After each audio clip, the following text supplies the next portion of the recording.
의도한 바는 아니었는데 이렇게 마가복음을 설교하다 보니까 어떻게 공감복음에 다 함께 나오는 그런 말씀들을 설교하게 되었습니다. 그리고 오늘 우리가 읽은 이 오병이어의 사건, 너무나 잘 아는 말씀인데요. 이 오병이어의 말씀은 마태복음, 마가복음, 누가복음뿐만 아니라 요한복음까지 사복음서 모두에 나오는 사건이지요. 사복음서에 모두 나오는 사건이 그리 많지 않습니다. 예수님의 십자가의 죽으심, 그리고 예수님의 부활하심, 그리고 오늘 이 오병이어의 사건이 특별히 사복음서의 저자들이 모두 기록을 하고 있습니다. 왜냐하면 예수님이 누구신지, 예수님이 무엇을 하셨는지 이해하기 위해서 예수님의 십자가의 죽으심, 부활하심, 그리고 오늘 이 오병이어의 사건이 그만큼 중요하다는 것이겠지요. 오늘 말씀을 좀 더 우리가 잘 이해하기 위해서 제가 그림을 하나 준비했습니다. 한번 볼까요? 네. 제임스 티소시라는 사람이 이제 그린 The Miracle of the Loaves and Fishes라는 그림이에요. 워낙 빠르게 지나가는 시대잖아요. 그래서 잠시 한 10초 정도 조금 여유를 갖고 30초 이렇게 한번 그림을 보면서 여러분 이 오병이어의 사건을 한번 생각해 보면 참 좋을 것 같아요. 여러분 이 그림을 보시면서 이렇게 한번 무슨 생각이 드셨는지 스스로에게 한번 얘기해 보세요. 저는 이 그림을 보면서 재미있는 점을 하나 발견했는데요. 보통 그림을 보면 그 사건의 이 핵심을 이렇게 딱 표현을 하거나 그 사건의 주인공을 중심으로 그림을 그립니다. 그런데 오늘 이 그림을 가만히 보니까 예수님이나 제자들의 모습은 잘 보이지 않는 것 같고 대신 그 빵과 물고기를 먹는 이 사람들 위주로 그렇게 그림을 그렸다고 저는 느끼게 되었어요. 분명히 그 그림의 제목이 빵과 물고기들을 갖고 있는 이제 이 기적인데 이 기적이 일어나는 자리가 가만히 보는데 별로 기적 같지가 않은 거예요. 이 그림에 대해서는 제가 설교 후반부에 조금 더 이야기를 하겠습니다. 이제 다시 말씀으로 우리가 돌아갈게요. 오늘은 이 말씀을 더욱더 좀 잘 이해하려고 제가 요한복음의 말씀을 같이 막 볼 건데요. 여러분이 좀 집중해서 잘 따라올 수 있었으면 좋겠습니다. 오늘도 예수님은 수많은 백성들을 목자 없는 양같이 이렇게 불쌍히 여기사 병자들을 고쳐주시고 또 많은 것을 가르쳐 주셨습니다. 그러다 보니까 어느덧 저녁이 되었어요. 35절의 말씀입니다. 때가 저물어가매 제자들이 예수께 나와 여짜오되 이곳은 빈들이요 날도 저물어가니 무리를 보내어 두루 촌과 마을로 가서 무엇을 사 먹게 하옵소서. 종일 사역이 이어지다 보니까 예수님도 함께했던 제자들도 모두가 많이 지치고 배도 고팠을 것 같아요. 그러다 이제 저녁이 되니까 여전히 남아있는 수많은 사람들을 보면서 제자들이 고민이 되었죠. 저 사람들을 이제 어떻게 해야 되나. 그래서 막 자기들끼리 고민을 했던 것 같아요. 그러다가 이제 예수님한테 저 사람들이 이제 각자 흩어져서 자기들이 먹을 것을 좀 해결하고 다시 오게 하면 좋겠다라고 이렇게 제안을 드리게 된 거죠. 그러자 그 제안을 들은 예수님이 제자들 중 특별히 빌립에게 이제 꼭 집어서 질문을 합니다. 이제 요한복음 6장 5절에 나오는데요. 우리가 어디서 떡을 사서 이 사람들을 먹이겠느냐 이렇게 물으셨어요. 아마 제자들 중 빌립이 나서서 예수님한테 제안을 한 것 같아요. 왜냐하면 빌립이 오늘 이 사건이 일어난 이 벳세다 지역 출신이었고 이 동네와 여기 모인 사람들 숫자 이런 것들을 누구보다도 잘 알았던 것 같아요. 그래서 그런 질문을 받았을 때 예수님은 그동안 공생애를 꽤 오래 함께한 이 제자들이 얼마나 성장했는지를 좀 보고 싶으셔서 그 제자들을 대표해 이 동네 출신인 빌립에게 질문을 테스트를 하신 거죠.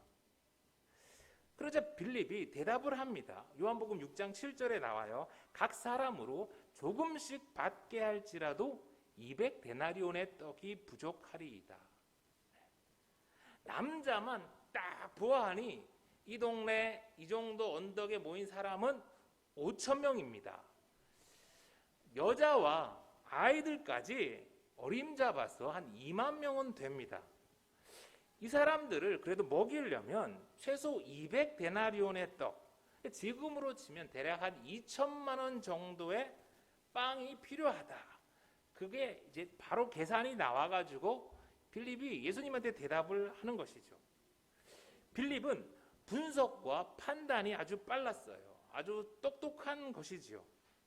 빌립은 원래 베세다라는 촌에서 친구 안드레와 함께 세례 요한의 제자로 메시아를 기다리던 사람이었습니다. 그러다가 예수님이란 분이 새로 나타나자 거기서 희망을 발견하고는 세례 요한에서 예수님으로 이제 노선을 변경해서 따라다니게 된 거예요. 여러분, 빌립은요 또 친구 나다나엘도 예수님께 인도했어요. 그렇게 빌립이 예수님을 따라서 제자의 생활을 한지 어느덧 1년, 2년이 이렇게 지나갔어요. 그동안 수많은 기적을 경험했고 예수님을 통해서 가장 가까이서 많은 하나님 나라의 말씀을 들었습니다. 그런데도 오늘 빌립은 여전히 예수님이 누구신지, 예수님이 무엇을 할 수 있는지를 알지 못하는 거예요. 오늘 마가복음의 6장 37절의 말씀, 대답하여 이르시되 너희가 먹을 것을 주라 하시니 여짜오되 우리가 가서 200데나리온의 떡을 사다 먹이리이까. 여러분, 오늘 우리 교회에도 빌립과 같은 사람이 참 많은 것 같아요. 다들 똑똑해졌습니다. 옛날에 비해서 정말 많이 교육받아서 분석하고 판단하는 것은 참 잘해요. 우리 할머니, 할아버지 때에 비하면 요즘 얼마나 잘 압니까? 이스라엘도 많이들 갔다 오셨고요. 영어, 심지어는 헬라어, 히브리어도 공부하시는 분들도 있어요. 그런데 그렇게 많이 알고 그렇게 머리가 빨라지고 교회도 오래 다녔는데 예수님은 누구신지, 예수님이 무엇을 할 수 있는지를 잘 모르는 분들이 많아요. 분명 머리로는 아는데 믿지를 못하는 것이죠. 그래서 예수님이 아닌 내 머리와 내 분석과 내 판단으로 살아가는 거예요. 여러분, 처음 예수님을 믿고 살아가기 시작할 때는 어디서 200데나리온의 떡을 사다 먹입니까? 이렇게 물을 수 있지만 평생을 그렇게 살아서는 안 됩니다. 예수님, 주는 그리스도시요 살아계신 하나님의 아들입니다. 주님께는 능치 못할 일이 없음을 내가 믿습니다. 그렇게 고백하며 머리가 아니라 믿음으로 살아갈 수 있는 저와 여러분이 다 되기를 소망합니다. 200데나리온의 떡을 어디서 구합니까? 라는 그런 빌립의 답에 예수님은 너희에게 떡이 몇 개나 있는지 가서 보라고 하세요. 그러자 이번에는 같은 베세다 출신인 안드레가 나섭니다. 아마 예수님이 빌립한테만 이렇게 질문을 하니까 좀 질투가 난 것 같아요. 요한복음 6장 9절을 한번 볼게요. 여기 한 아이가 있어 보리떡 5개와 물고기 2마리를 가지고 있나이다. 그러나 그것이 이 많은 사람에게 얼마나 되겠사옵나이까.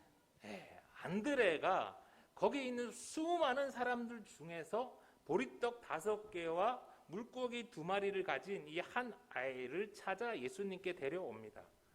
보리떡이라고 번역이 되었는데 아마 그 당시에는 이스라엘 사람들이 주로 먹던 빵이었겠죠.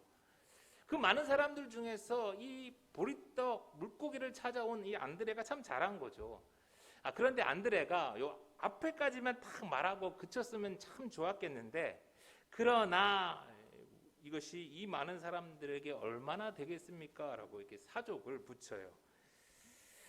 안드레도 아마 빌립처럼 나도 계산이 빠르고 똑똑하다는 것을 이번 기회에 예수님한테 좀 보여주고 싶었던 것 같아요.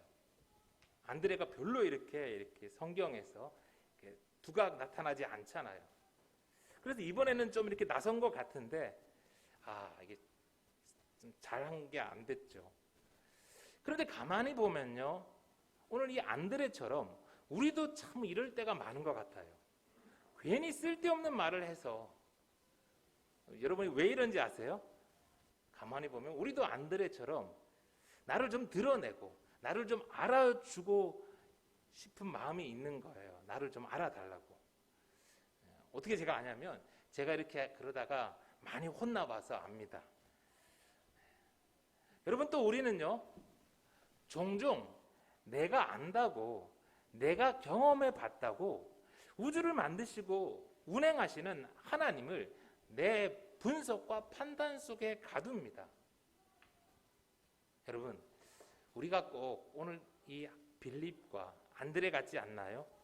신앙생활이 오래될수록 우리는 이와 같은 모습을 조심해야 합니다.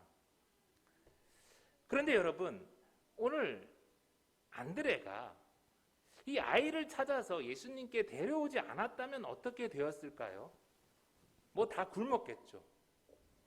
여전히 엉망인 안드레의 모습이지만 어쨌든 안드레가 오늘 예수님께 데려온 이 아이로 말미암아 오늘 오병이어의 기적이 일어난 겁니다. 성경에 안드레의 모습이 많이 나오지 않아서 우리는 잘 몰라요. 그렇지만 안드레는 우리 교회 역사에 참 중요한 두 사람을 예수님께 데려왔어요.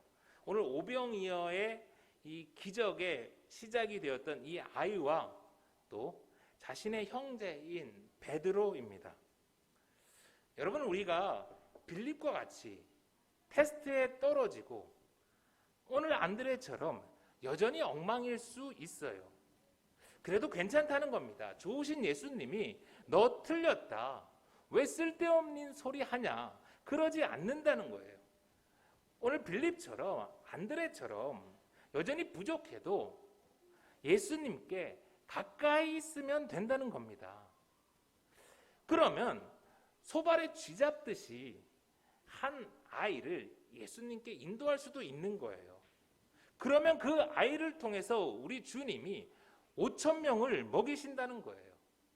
내가 베드로처럼 3,000명을 변화시키지 못할 수 있어요. 그러나 내가 예수님께 인도한 한 친구가 오늘 베드로와 같이 또 3,000명을 변화시킬 수도 있어요. 하나님 나라를 위해서 한 사람이면 충분합니다. 그러니 내가 빌립처럼 오늘 안드레처럼 여전히 엉망이고 부족한 많은 제자일지라도 우리 끝까지 예수님 가까이 붙어 있어요. 아멘. 그런데 여러분, 오늘 이 오병이어의 기적 속에서 가장 기뻤던 사람은 누구일까요?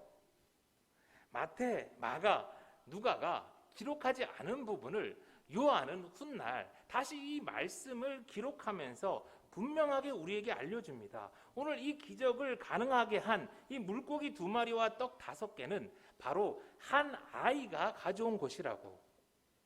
처음에 이 아이가 이 도시락을 예수님께 이제 드리게 되었을 때 이 안드레 아저씨한테 이렇게 뺏겼는지 모르지만 좀 속상했을지도 몰라요. 아이인데 안 그랬겠어요? 그래도 아이는 아마 예수님 말씀을 들으며 또 예수님이 병 고치는 것을 보며 아마 기쁨으로 이 도시락을 예수님께 드린 것 같아요. 그런데 그 순간 그 아이의 눈앞에서 무슨 일이 일어납니까? 예수님이 자기 도시락을 들고 기도하고 나서 이제 그 도시락을 나눠주시는데 자꾸 떡이 더 생겨나는 거예요. 분명히 자기가 가져온 것은 떡 5개와 물고기 2마리밖에 안 되었는데 떡과 물고기가 끊임없이 불어나는 것을 보면서 아이는 정말 신기하고 놀라웠을 겁니다. 아마 아이는 껑충껑충 뛰면서 좋아했을 거예요. 예수님이 그 아이를 높이 들고서 그 광주리가 멀리까지 이렇게 전해지는 것을 보며 함께 하나님이 하신 일을 기뻐하며 그 아이를 축복해 주셨을 거예요. 벳세다 들판에서의 이 날을 아이는 한평생 잊지 못했을 거예요. 그런데 여러분, 오늘 처음에 보았던 그 그림을 한번 다시 생각해 보세요. 그 그림의 제목이 더 미라클, 기적인데 떡과 물고기를 먹는 사람들, 특별히 남자들의 모습이 참 그림 속에 보면 어둡게 나와요. 물론 저녁이고 거친 들판이라서 그럴 수도 있지만 저는 작가가 오늘 이 상황을 참 잘 표현한 것 같아요. 여러분, 남자만 5천 명입니다. 여자와 아이들까지 하면 못해도 만에서 2만은 넘었을 것 같아요. 50명씩 100명씩 이렇게 무리를 지어서 앉게 하셨으니까 저 멀리 있는 그룹은 예수님의 모습이 또 예수님 주변에서 무슨 일이 일어나는지 보이지도 알 수도 없었어요.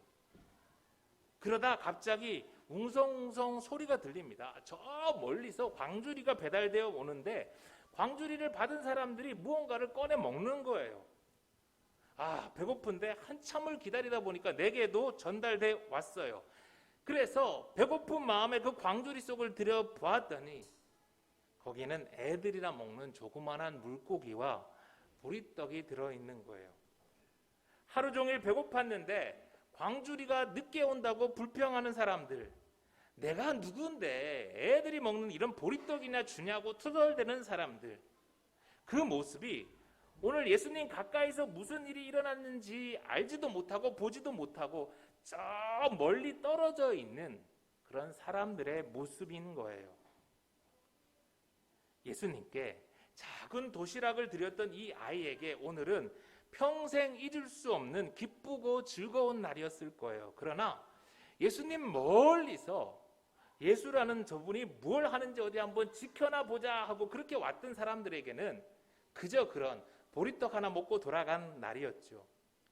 성도 여러분, 틀려도 부족해도 작은 도시락 하나밖에 없어도 예수님 가까이 있어야 합니다. 예수님 가까이 있어야 무슨 일이 일어났는지 보기라도 알기라도 할 거 아닙니까? 종종 교회를 다니시는 분들 중에 이런 분들이 있어요. 나는 그냥 편하게 교회 다니고 싶다고, 뭐 봉사하는 것도 싫고 헌금도 부담스럽다고, 그저 일주일에 한번 조용히 왔다가 말씀 듣고 가면 좋겠다고. 여러분, 편하게 교회 다니고 싶으십니까? 그럼 평생 예수님과 상관없는 인생이 될 것입니다. 평생을 교회 다녀도 예수님이 누구신지, 예수님이 무엇을 하시는지 모를 거예요. 그의 인생엔 불평과 어두움만 가득할지 몰라요. 여러분, 예수님을 상징하는 성막은요, 멀리서 보면 볼품없는 회색 지붕밖에 보이질 않습니다. 그러나 가까이 가서 문을 통해 들어가 희생의 제사를 드리고 마침내 지성소로 들어갈 때에야 비로소 이 땅에 임한 하나님의 나라 쉐카이나 영광을 경험할 수 있는 거예요. 예수님 가까이 있어야 한다니까 그걸 또 목사 가까이, 교회 중직자가 되는 것으로 착각하는 사람들이 있어요. 여러분, 절대 그런 뜻이 아닙니다. 45절의 말씀을 보세요. 예수께서 즉시 제자들을 재촉하사 자기가 무리를 보내는 동안에 배 타고 앞서 건너편 벳세다로 가게 하시고 무리를 작별하신 후에 기도하러 산으로 가시니라. 저 멀리 있던 구경하던 사람들이 뒤늦게 예수님이 물고기 2마리와 떡 5개로 수만 명을 먹였다는 것을 알게 되었어요. 그들이 이 사람이다, 이 사람이면 우리가 새로운 왕으로 삼아서 새로운 나라를 세울 수 있겠다 생각하고 그 사람들이 몰려와 예수님을 자기들의 왕으로 삼으려 한 거예요. 예나 지금이나 누군가를 왕으로 삼고 결국 그를 통해서 자신들의 욕망을 채우고자 하는 사람들이 얼마나 많이 있고 또 얼마나 이런 일들이 우리 주변에서 자주 일어나는지 몰라요. 예수님은 그런 자들을 즉시, 그것도 제자들을 재촉해서 그 자리를 떠나십니다. 여러분, 예수님 멀리서 편하게 종교 생활하는 사람들도 문제지만 교회 안에서 왕을 세우고 자신의 욕심을 채우려고 하는 사람들도 문제입니다. 그들이 어떤 모습으로 위장하고 있든 예수님은 그들을 떠나십니다. 예수님이 떠난 그곳에 다가올 미래는 예루살렘 성전이 맞이했던 심판밖에 없죠. 사랑하는 성도 여러분, 그날의 오랜 기다림 끝에 거기에 있던 사람들이 먹은 것은 보리떡과 작은 생선이었습니다. 왜 그래요? 그날 아이가 예수님께 드린 것이 바로 보리떡과 생선이었으니까. 여러분, 그런데요, 어린 아이가 보리떡과 물고기, 도시락을 가져왔어요. 그러면 그날 도시락 가져온 사람이 이 아이밖에 없었을까요? 도시락 가져온 어른은 하나도 없었을까요? 분명 있었을 거예요. 문제는 예수님께 자신의 도시락을, 자신의 것을 내어드릴 어른이 없었다는 거죠. 다들 자기와 자기 가족만 생각하고 자기의 것을 꼭꼭 숨겨둔 거죠. 만약 그 자리에 있던 누군가가 자신이 가져온 초밥 도시락을 예수님께 드렸다면 그날 베세다 들판은 초밥 무한 뷔페가 되었을 것입니다. 어떤 부자가 랍스터 한 마리 예수님께 드렸다면 그곳은 무한 랍스터 파티가 되었을 거예요. 그런데 오늘 이 아이만 보리떡과 작은 생선을 드렸기에 모두가 그것을 먹은 겁니다. 물론 배고픈 이들에게 보리떡도 감사한 일이지만 하나님은 보리떡을 케이크로 바꾸지 않으셨어요. 여러분, 하나님 나라가 이와 같아요. 얼마 전에 예배 중에 신디사이즈가 먹통이 되어버렸습니다. 나중에 알고 보니까 이 다른 장비의 문제였는데 신디사이저가 20년이 되어서 고장난 줄 알고 이제 교체를 하려고 한 거예요. 어려운 때라 예산을 모으는 것이 무리인지 알았지만 또 언제 예배드리다가 고장날지를 모르기에 이제 페이스북과 이제 예배 시간을 통해서 많은 분들께 힘을 모아달라고 이렇게 광고를 했죠. 물론 좀 여유 있는 한 사람이 딱 이렇게 헌금을 할 수 있었지만 우리 교회가 300분의 헌금으로 시작되었듯이 신디사이저 88개의 그 건반도 한 분 한 분의 정말 헌금이 모여서 아름다운 소리를 내었으면 좋겠다라는 마음이 제게 있었어요. 그래서 기도했습니다. 여러분, 그런데 이 어려운 때에 무려 27분이나 되는 분들이 귀한 헌금을 보내주셨어요. 지난주에 필요한 예산이 다 채워져서 신디사이저를 구입해서 우리가 오늘 찬양 드린 거예요. 저는 오늘 말씀을 준비하면서 예수생명교회에 오병이어와 같은 기적이 계속 일어나는 것 같아서 정말 기쁘고 감사했어요. 여러분, 예수생명교회가 오늘 여기까지 올 수 있도록 귀한 헌금을 한 가정들이 전 세계에 참 많습니다. 저는 이 시간 그 가정들에게 물론 어려운 때지만 주님이 필요한 재정을 오늘 오병이어와 같이 차고 넘치게 해주시도록 축복합니다. 사랑하는 성도 여러분, 우리 좋으신 주님이 코로나로 인해서 이렇게 힘든 우리의 상황을 모르실까요? 아니에요. 우리가 다음 주부터 비대면으로밖에 예배 드릴 수 없게 되었는데 이렇게 정말 기가 막힌 타이밍에 신디사이저를 바꾸어 주시는 예수님 보면 우리 주님이 우리 사정을 다 아시는 것 같아요. 그리고 누구보다 우리와 함께 아파하십니다. 그러나 그럼에도 우리 주님은 우리에게 너희가 가진 것을 주라고 말씀하세요. 여러분, 좋으신 주님이 왜 그러실까요? 저는 이번 주 말씀을 준비하면서 어떤 성도님의 간증을 들으면서 더 분명히 알게 되었어요. 우리 주님은요, 오병이어를 드린 이 한 아이와 같이 이 땅에서뿐만 아니라 천국에서도 영원히 우리 주님과 함께 나눌 그런 믿음의 이야기를, 그런 삶의 고백을 우리에게 선물해 주고 싶은 거예요. 사랑하는 성도 여러분, 물고기 2마리, 떡 5개, 주님께 드리는 한 사람이면 충분합니다. 그것이 주님 손에 붙들리면 충분한 거예요.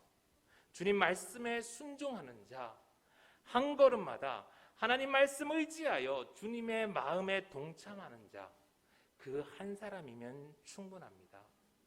오늘도 예수님 가까이 우리 인생 최고의 선물을 주시길 계획하시며 우리를 부르시는 그 주님께 순종하며 살아가는 저와 여러분 다 되길 간절히 소망합니다.